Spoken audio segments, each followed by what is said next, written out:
Hello, you're welcome yet again to The Context by the New Times. My name is James Munyaneza, and today we are honored and privileged to have an important guest, the Minister of Foreign Affairs and International Cooperation of the Republic of Rwanda, Ambassador Jean-Patrick Olivier Nduhungirehe.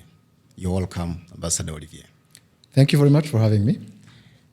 Now, for our audience, I'm sure they must have followed your very busy schedule recently, in the recent months. You traveled to different countries, especially in Africa, to South Africa, Botswana, Tanzania, so many other engagements that you had. At some point, we saw presidential engagements and visits. Could you tell us a bit more about these engagements and the outcomes from these high-level discussions? The first half of this year, 2026, was indeed very busy with intensive diplomatic engagement at all levels.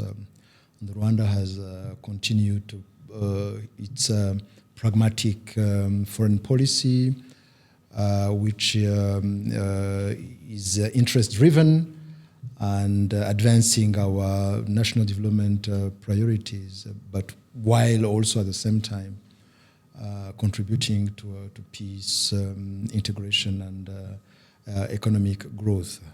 And under the leadership of His Excellency President Paul Kagame, our foreign policy is forward-looking and focused on to deliver concrete outcomes for the Rwandan people. It's not just diplomacy for its own sake. It's diplomacy that creates opportunities, that creates economic growth for Rwandan people. You mentioned a number of countries that we visited. For example, Botswana.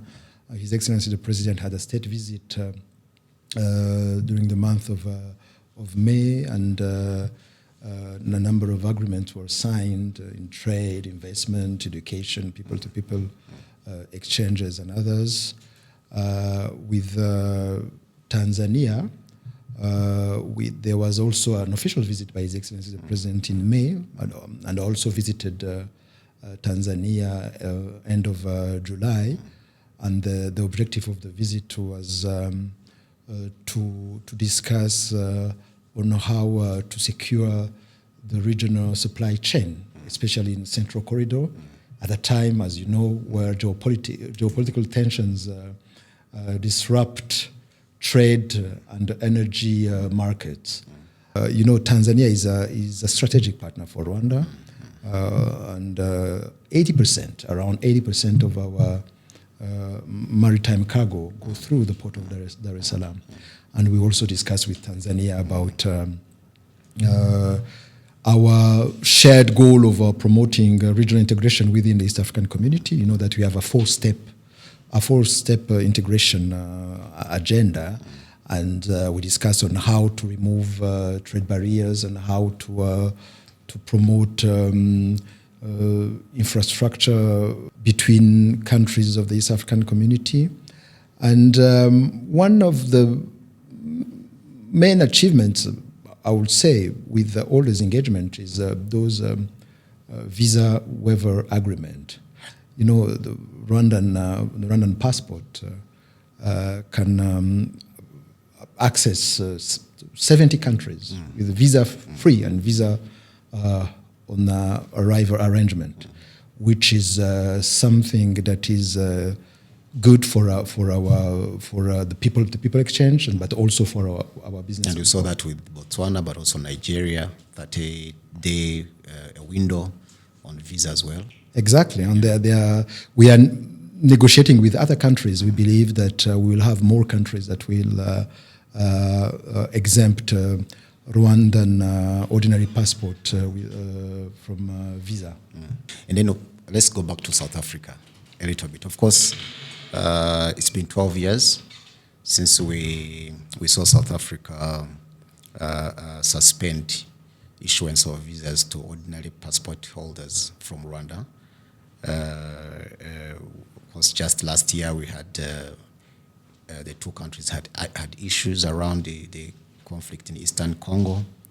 But then all of a sudden we saw you in South Africa, and you're having good time and happy engagements with your counterpart in South Africa, and very strong, concrete outcomes were announced, including the process to eventually reinstate visa issuance to Rwandan ordinary passport holders. How did this happen in just 1 year, when we saw the relations really sink so low, and then we saw a 360? How did this come about? You are right. There were tensions between the two countries early last year in the context of the conflict in Eastern DRC. But we remained engaged at the highest level. The two heads of state were engaged, and I was in an official visit in June in Pretoria, where I had a productive exchange with my counterpart, Ronald Lamola.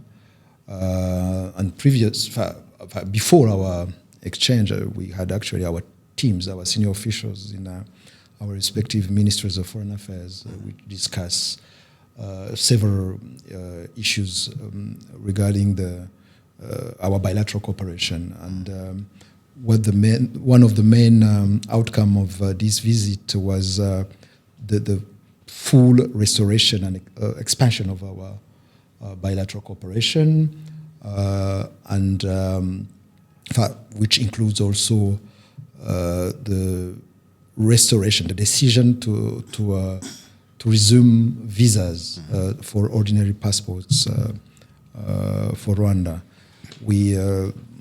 The time that was set was within 12 months, but it's for technical issues, because South Africa is overhauling its visa system, moving to digital visa, and but the 12-month is the maximum. So our technical teams are working together to ensure that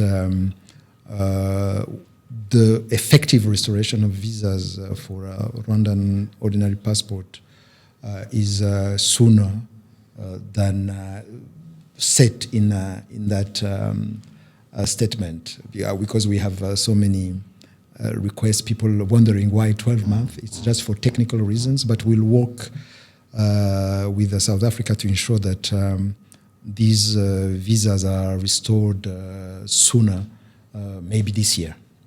Has the background work started already on that process?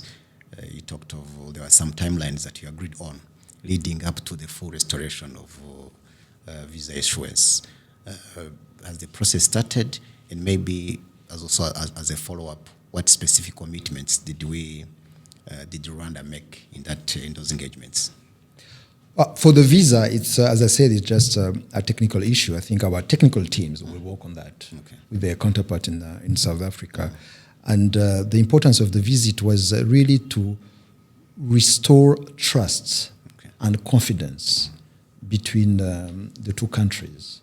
Because Rwanda and South Africa have, I would say, a common history and good bilateral relation since 1994. You know that there were many South African investments in this country following the genocide against the Tutsi.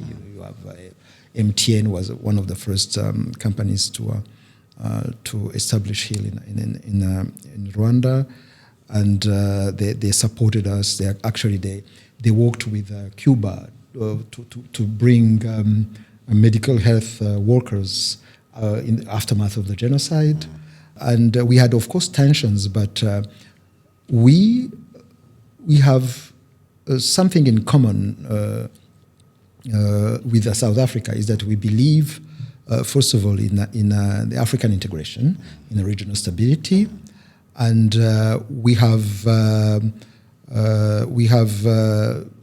are both leading countries on the continent in different sectors like tourism, like MICE, meeting incentives, conferences and events, and also trade and investment. Actually, In Pretoria, we agreed also to enhance business-to-business engagement between South Africa and Rwanda, so that we can take advantage of the African Continental Free Trade Area. Yeah. Now, of course, speaking of matters, foreign affairs and foreign policy, from Rwanda's perspective, there's always this issue of Congo, the ongoing conflict and how it continues to affect us through sanctions and the other areas, other ways as well. Just recently, again, President Kagame did, cast doubts around the intentions behind the Washington Accords, signed last year in December, on 4th specifically. And yet, of course, we know that initially Rwanda welcomed the Accords, the agreement. At what point did we find the process not as honest, as genuine, as fair, as balanced? I mean, the mediation process. At what point did things go wrong? So His Excellency the President was right, because the agreement we signed, the Washington Accords for Peace and Prosperity, is, I would say, one of the best agreements in the past 30 years. Because it is comprehensive enough, addressing security challenges, political dimensions, but also economic issues. So the process itself and the agreement are fine, and they are actually excellent when we read the document. But the problem we have is the political will to implement that agreement. Political will from Kinshasa, of course, but also the political will from the mediator, the US, which has been increasingly biased over the past month. Let's start with this Washington agreement that the two heads of state, President Kagame and President Tshisekedi, with President Trump, signed on 4th of December.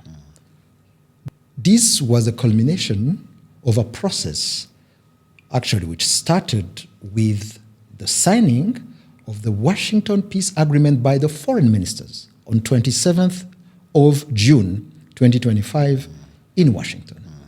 And this agreement was actually taking the concept of operations that we had agreed on already in Rwanda for the neutralization of the FDLR, genocidal force, and the lifting of Rwanda's defensive measures.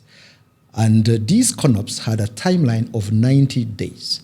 So the idea at that time, on 27th of June, was that we would implement these CONOPs within 19 days. And then after that, heads of state will be invited to Washington to bless agreement and also to witness the signing of the Regional Economic Integration Framework, meaning the next step, the economic collaboration between Rwanda and DRC. But this didn't happen as expected.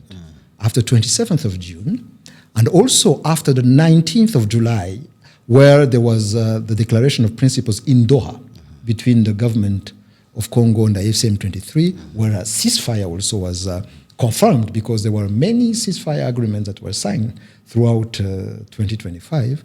So we had, this ceasefire was not respected by the DRC side, with the intensification of drone attacks, not only against the position of the FCM23, which is against the ceasefire, but also against civilian villages, against the Banyamulenge, against people in Masisi, in different regions of North Kivu. So this, we informed the US mediator that we have a problem. Instead of going towards the implementation of the Washington Peace Agreement, to allow the heads of state to come to Washington in a context of peace. So we had intensification of those attacks, and then we formed the Americans. They promised to to talk to Kinshasa. We don't know if they did or not, but the fact is that those attacks continued. And actually, the date of 4th December was not the first date that was proposed to us. There were many dates proposed to us in September, in October, in November. We were all pushing them back because we wanted, first of all, the agreement to be implemented. And then we went to Washington on 4th of December in a context of conflict on the ground, intensification of those drone attacks, and the AFCM-23 has already started moving towards Uvira, where those attacks were coming from. So we gave the impression to the whole world on 4th of December that it was a day of peace, but it was not. It was a day of peace maybe in Washington, but not on the ground. And then you heard, I don't need to repeat what those the criticism that came against Rwanda, against AFCM-23, when the city of Uvira fell on 9th of December. And in March, discussions resumed between the three parties on how to implement the Washington Accords and the CONOPS. Actually, Rwanda also made an offer to the U.S. mediator on how to fast-track the implementation of the CONOPS with commitments on our side on how we will commit to do our part of the deal, provided that the U.S. use its influence on the DRC government on halting, first of all, stopping those drone attacks, which are in violation of the ceasefire, but also on neutralizing the FDLR. But this didn't happen because not only the government of Congo has continued to provide weapons to the FDLR, but they went also ahead in trying to sanitize or promoting and organizing political figures who live in Europe to make them the political face of the FDLR. Those are the son of the former president, Jean-Luc Habyarimana. There's also Thomas Nahimana, Tadie Kwitonda, Fabien Singaye, and others. So this is concerning, and it's a problem of political will, not only in Kinshasa, of course, because they don't respect their part of the deal, but also in Washington, because the U.S. mediator doesn't hold accountable Kinshasa. But Honourable Minister, do you think there was a point across this whole process where the U.S. was on the same page as Kigali in terms of understanding the dynamics of this conflict, the root causes of this conflict, and the way to resolve it? Do you think there was a time when the U.S. actually had a full understanding? Because when the agreement was signed, it seemed to many that Washington actually celebrated, like the Trump administration looked to them, it looked like they had achieved a milestone, but also everything had ended. M23 and all issues around the Congo conflict had ended with that agreement, which was a false start for maybe those that follow closely matters or issues in Congo. But as I said, this process is comprehensive enough, and we thought that the mediator had understood that this is the way to go, not only by signing, but also implementing. There are two processes. There's the Washington process between two countries to to address security concerns of the two countries, neutralization of the FDLR and lifting of Rwanda's defensive measures. Yeah. So this is a bilateral process mediated by the US. And as I said, the agreement itself is comprehensive enough. What we need to do is to implement it. We don't need to renegotiate it because we agree with its content. Then there is another process, which is the Doha process mediated by Qatar. But the US is also part of that, is supporting this process. And it's an internal process between Congolese, between the government of Congo and the AFCM-23, which is a Congolese movement, which has political grievances, which also represent one of the Congolese communities, which is a Rwandaphone community, the Tutsi community, which has been persecuted for many decades. So in Doha, they agreed, they signed actually a framework agreement on 15th of November with 8 protocols, which are comprehensive enough to address the root causes of this crisis. Because it has some of the protocols address, for example, the issue of identity and citizenship, another on the restoration of the state authority, and so on and so forth. But then we see that there is reluctance on the Congolese side to move forward with this process. There was a meeting that was held in Montreux in Switzerland because of the conflict in the Middle East. I think there is maybe another session that is scheduled for in a few weeks. But we don't feel that the DRC government is interested in moving forward in this process. But when you see the 2 processes and the agreements that were signed, they are comprehensive enough to end this conflict. But for Rwanda, we believe also that the internal dimension should be addressed because, yes, we have the Washington Agreement between DRC and Rwanda. We have the Doha process that addresses a specific issue related to the AFCM 23, but there is a whole issue of DRC governance, which led to the proliferation of armed groups. We have now more than 250 armed groups. There is issues of governance or corruption or collaboration with armed groups. So this is an internal political issue in Congo which should be addressed by political actors in Congo. There are even proposals that were made by Catholic bishops and others on how to have a national dialogue. But we believe that to have sustainable peace in the region, we should also address this internal issue because it affects countries in the region, including Rwanda. Yeah. Most recently, again, you talked about the FDLR. The Congolese government came out and said, we have signed a protocol with the FDLR, and the FDLR, of course, the militia setup established by people responsible for the genocide against the Tutsi 32 years ago. And they said the FDLR had agreed, committed to disarm voluntarily. And we are saying it was part of the Washington Accords, that broad framework.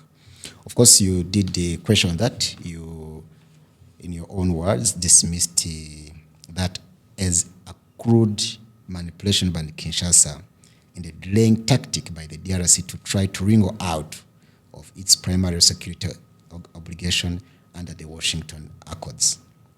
Now, of course, you did put it correctly that FDLR are not part of the Washington framework. They are actually subject. They are supposed to be targeted and neutralized according to the Washington Accords. Do you think Kinshasa has found a way to manipulate even the mediators, and they know that they'll get away with it? Yeah, but some people might also ask themselves, why would Rwanda dismiss and contest the situation where Congolese government says we have reached a peaceful agreement with FDLR to disarm and go back to Rwanda? We have dismissed it by experience because we know Congolese. This is political maneuver and delaying tactics. And it's not the first time. You mean the Congolese government? Yes, by the Congolese government. Yes. The FDLR should be neutralized as per the Washington Accords. Okay. They are the subject of the Washington Accords. They are not a party to sign protocols. And the FDLR are working with the Congolese army. They are embedded in the Congolese army. So the Congolese coming with, this kind of theater. We've seen communication between the FDLR writing to the DRC government and DRC government responding to the later by the FDLR leaders. It's just comedy. But what we believe that this is delaying tactics that cannot fool anyone. And it's not the first time. You will recall that the very first ministerial meeting under the Rwanda process in 2024, on 21st of March of that year, the then Minister of Foreign Affairs of Congo, Christophe Lutundula, announced that the DRC would present a plan to neutralize the FDLR. That was on 21st of March. But on 25th of March, 4 days later, he was in a press conference with Patrick Muyaya in Kinshasa and responding to a journalist. Yes, the Minister of Communication. The Minister for Communication. And then responding to a question by a journalist about the FDLR, he asked the journalists if they know where the FDLR were, that himself doesn't know where the FDLR are or were. So he has started changing the narrative. He had presented a plan in Rwanda to neutralize the FDLR, but a few days later he was questioning even the existence of the FDLR. And I was talking also about the resumption of discussions after the fall of Uvira in March this year. I think it was on the 17th and 18th of that month. Then the US put a little pressure on the Congolese side to neutralize the FDLR. And then FRDC commanders in Kisangani, I believe, announced on 29th of March that they will start operations to neutralize the FDLR. But then 2 days later, on 31st of March, they sent helicopters to Walikale full of rifles, close to 700 rifles. To the bases of FDLR? Yes. Okay. Ammunitions, money, mortars, and other weapons to the same FDLR. So they have double language that we're used to. Now they are trying another delaying tactics of announcing a protocol, which, by the way, is trying to move the goalposts, because there are some of the preconditions that are really unacceptable for a genocidal movement, trying to find a political space in Rwanda. The FDLR is a genocidal force that should not seek any political space in Rwanda. So this is even against the Washington Accords, because the Washington Accords doesn't talk about any condition for the neutralization of the FDLR. Yeah, Honorable Minister, that brings me to also what one would call contradictions, I think, coming from Kinshasa, because at one point, of course, they urged that the FDLR doesn't exist, right? What exists are Congolese minerals that Rwanda is looking for, according to that narrative. Then later they're like, oh, FDLR exists, but it's a small group of elderly, tired, former military people who pose no threat to Rwanda. So it's a negligible, washed up force. And then later, they come out again and say FDLR actually are under areas controlled by M23, which, of course, is presumably close to Rwanda. And then we see now them saying, okay, we have signed this agreement, and also FDLR confirming that conversation and the signing of the protocol with Kinshasa had taken place. This speaks also to maybe a situation where Kinshasa finds itself in a tight spot, where maybe they are in a situation where they are stuck with the FDLR. What do you make of these contradictions? And again, does it speak to what Rwanda has actually insisted on, that the FDLR has been created and is being supported and backed and armed by Congo, and therefore all these narratives are designed, as you say, to distract attention, on the real issue? Yes, this is an evidence of the fact that this protocol, as they call it, is just political maneuver and delaying tactics.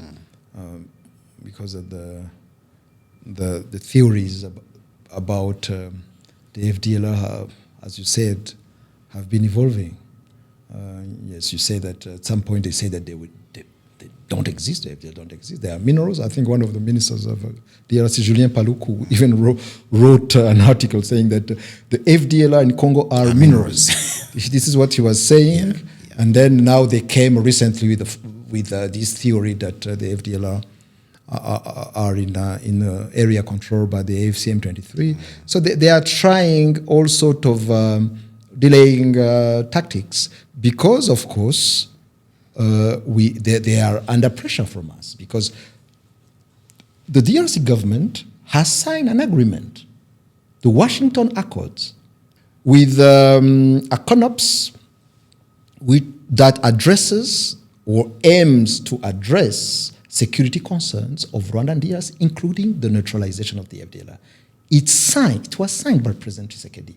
And then, but after the signing, we have seen continued support and continued collaboration with the FDLR. We have informed the mediator. We have informed our Congolese counterpart about this issue. Now, as they are under pressure of an obvious matter that was put on paper and signed by the president of Congo, they are now trying those delaying tactics of signing protocols in order to delay the neutralization of the FDLR because they know where the FDLR are. They collaborate with them. They know where the units are. So they should implement what they need to implement. But instead of doing that, they are going the opposing route with that political organization of the FDLR, with those figures I was talking about from Europe. So this is a really delaying tactics that are really aimed at fooling the world and fooling the mediator. And we have told the mediator that what we believe is results on the ground as per the CONOPS, as per the Washington Accords, not multiple plans and protocols that the DRC and its FDLR allies are coming with. Yeah. The last few days, we've also seen a growing chorus around something the Congolese government and civil society groups aligned with Kinshasa.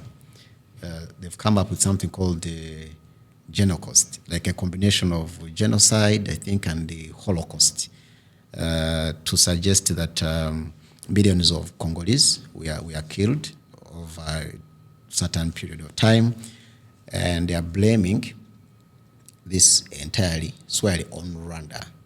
And they've been rallying support around that concept of saying there was a genoc in Congo, and the responsible party is Rwanda.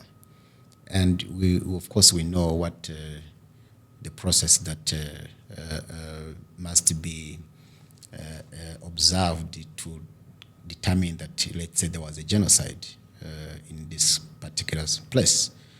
It has to be, it's not a country that sits and said, no, we are victims of a genocide, and not any type of violence is classified as genocide and also international law. There is an international, neutral, objective process to determine that.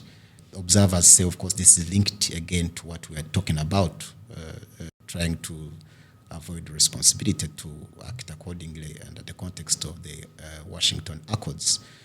What do you read into this whole thing of genoc, and what are the motivations? Is it something that you believe constitutes a certain intentionality that needs to be paid attention to? Oh, this is pure cynicism by Kinshasa. First of all, what is a genoc? It has no legal basis according to the 1948 Genocide Convention. Because what they explain is that it's a genocide for economic gains. Yeah. When you say economic gains, already you are destroying your argument. Because the definition of genocide is a crime that is committed against a specific group, a national, a racial, an ethnic, and a religious group, to be destroyed as such, not for economic gains.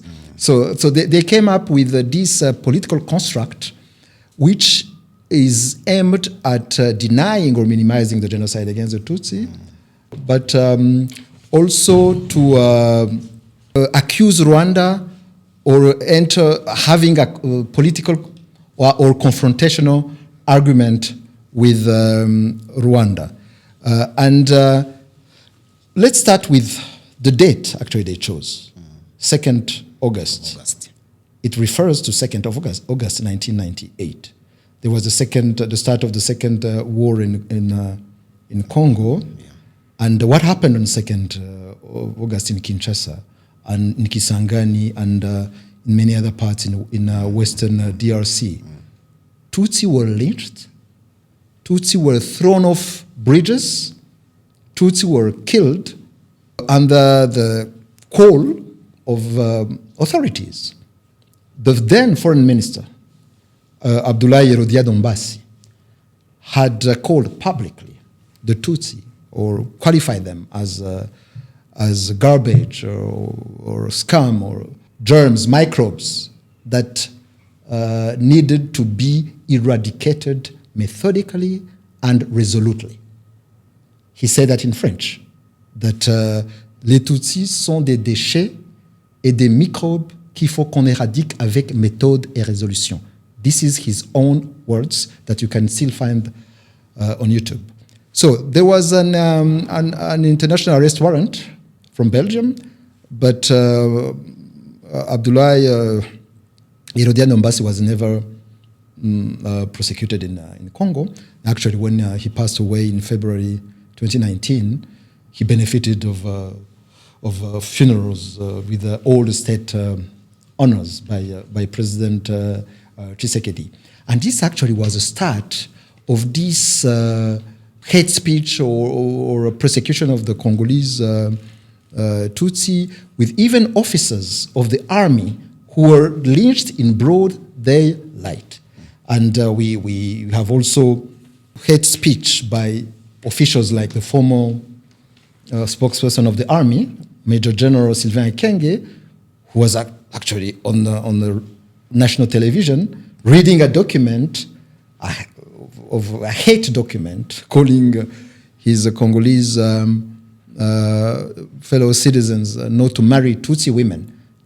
It's as if he was reading the first commandment of the Hutu, that written by Hutu power ideology, by Ngeze Hassan in 1990.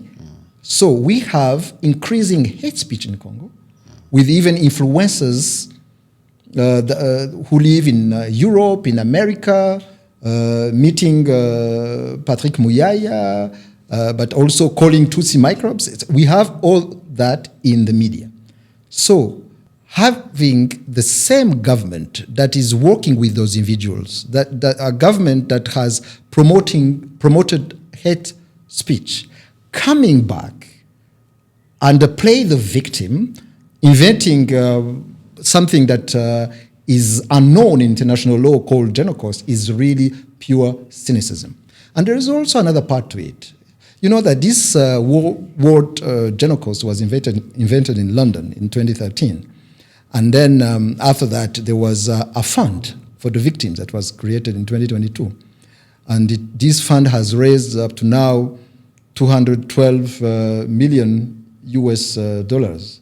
And do you know how much of that amount was go to the victims? It was 2.5%. And then because of that, we have also an investigation in Brussels against that scam. Not to mention another investigation that involves the family of President Tshisekedi about the minerals, the plundering of minerals in Katanga. So we don't believe that this political construct, cynical political construct, has its place in the today relations or today negotiations for a sustainable peace in the region. So basically, Minister, you're saying that Congo is accusing Rwanda of what they are guilty of themselves. Exactly. Because, and also looking at different reports and what experts have been saying and what has been transpiring around, let's say, Minembwe, corridor and all, it is the Congolese government that has been targeting people on the basis of their ethnic identity.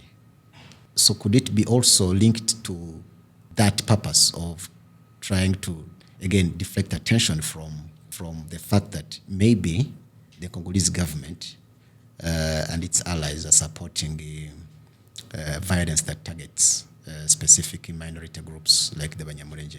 Sure, but it has always been the case for all genocides.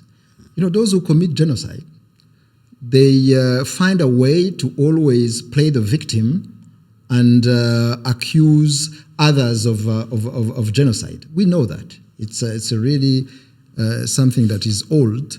And we know that in Eastern DRC, the ethnic group that is victim of hate speech and persecutions is the Tutsi group. The Banyamulenge in South Kivu, the Congolese Tutsi in other places of Eastern DRC. Some were lynched, cannibalized in broad daylight. We have been hearing statement, hate speech from Congolese officials, but also influencers that are working with the government. So this is something that is known. And then coming out of nowhere with something called genoc is really trying it's another way actually of genocide denial, because it's a well-known tactics that is used to really move away from your responsibility or criminal responsibility. Yeah. So just before we leave Congo, where do things stand now? What's the situation like? Is there communication between Kigali and Washington? Is there communication between the various parties? I know there are different tracks. They talked of the Doha track, which is inter-Congolese, but then for Rwanda specifically, and principally it's the Washington Accords framework. Where do things stand today? The meetings of organs created by the Washington Accords are still taking place. Okay. There is another one actually in a few days in Geneva. There are mainly two organs: the Joint Security Coordination Mechanism between Rwanda, DRC, and the US, and also the Joint Oversight Committee to monitor the implementation of the Washington Accords, which includes the same actors plus Qatar, the African Union Commission, and also the Togolese mediator. So meetings are taking place, but we can hold 1,000 meetings. But we need to resolve one thing that would make us progress. The issue is not multiplying meetings. What we need to do is to demonstrate political will to implement what we signed. And as we speak, we still have those drone attacks, which is against all ceasefire agreements that were signed last year. There were many. And as we speak, the government of Congo is still supporting the FDLR. It's still arming the FDLR, and it's still organizing politically the same FDLR. While the US mediator is looking on. This is the issue we have. What is the purpose of having a mediator? Is to help the parties implementing what their commitments. And actually, I think a few weeks ago, we had a meeting of the UN Security Council. I think Masad Boulos, the UN special, the US special advisor for this situation, acknowledged that the DRC has done nothing in neutralizing the FDLR. He added also that Rwanda has done nothing in lifting its defensive measures, which is not true. because even few days or few weeks before, Marco Rubio, the U.S. Secretary of State, acknowledged that Rwanda was implementing its part of the deal, although he said it was not enough. But then my question is, if the U.S. acknowledges itself that the DRC has done nothing in neutralizing the FDLR, why are we always ending up with sanctions against Rwanda? Why? If sanctions are aimed at pushing parties to implement what they have signed, why are we ending with one unfair and one-sided sanctions against one party? Is the objective of this mediation sustainable peace in the region, or is it another objective that we don't know? Honourable Minister, let's look south to our southern neighbor, Burundi. To some, we are like cousins, Rwandans and the Burundians. One, in the context of our bilateral relations with Burundi, but also, again, in the broader context of the security situation in the region, particularly in Congo, and how Burundi is, of course, the involvement. The president of Burundi today is also holding the rotating chair of AU, rotating position of the AU chairmanship. But then, if you look at what's going on the ground, and with Burundi continuously fueling this, the situation, the violence through deployments, it appears that it has been allowed a free hand to escalate tensions while everybody else is calling for de-escalation. Why is that the case? Is this something that bothers you? Well, clearly, Burundi is not part of the solution, it's part of the problem, because they have deployed soldiers, troops in eastern DRC on the request of President Tshisekedi to work with the Congolese army, but also to work with the FDLR, and also to persecute those Banyamulenge in Minembwe and this region in the high plateaus. We have been alerting the mediator about the negative role Burundi is playing. And at some point, we were engaged into bilateral dialogue with Burundi after the fall of Goma and Bukavu last year. Even I think already this year there were some engagements. No. That was last year, in December. But first of all, last year, I think in March, we had several engagements at the border between our security and intelligence officers, where we agreed on a number of steps to de-escalate the situation between our two countries. But then, a few days later, we had interviews of President Ndayishimiye in international media accusing Rwanda of trying to attack Burundi and actually pulling us back. We actually requested our counterparts in Burundi what was going on, and we couldn't have a satisfactory answer. And then those engagements didn't continue. Then after the fall of Uvira, we also had engagement and meetings with Burundian officials, especially security and intelligence officers, on 14th and 28th of December, to talk on how really to re-engage into that dialogue and ensure that we normalize actually our exchanges and try to find a solution. But then after that, also we had a statement by the president of Burundi that didn't help. He said Rwanda has a belligerent attitude. Exactly. He says always that. And then in his recent interview at BBC Gahuza Milyango, he even said that we promised Burundi within the past 5 months to hand over those people who were accused of coup in Burundi in 2015. we were surprised by that because there was no engagement this year with Burundi. And the engagement on this particular issue of those people accused of coup in Burundi was held three years ago, 2023. And we didn't conclude, we didn't have a positive conclusion because there were few things that were asked to the Burundian side which were not fulfilled. That was 3 years ago. It was not 5 months ago. So we didn't agree on that issue, and we are surprised to see the president of Burundi saying that on international television.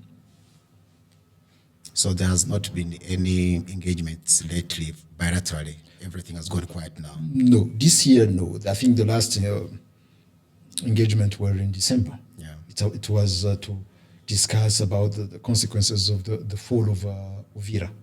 Okay. Now, we are coming towards the end of our conversation, Minister. Let's talk about La Francophonie. Louise Mushikiwabo is seeking a third term.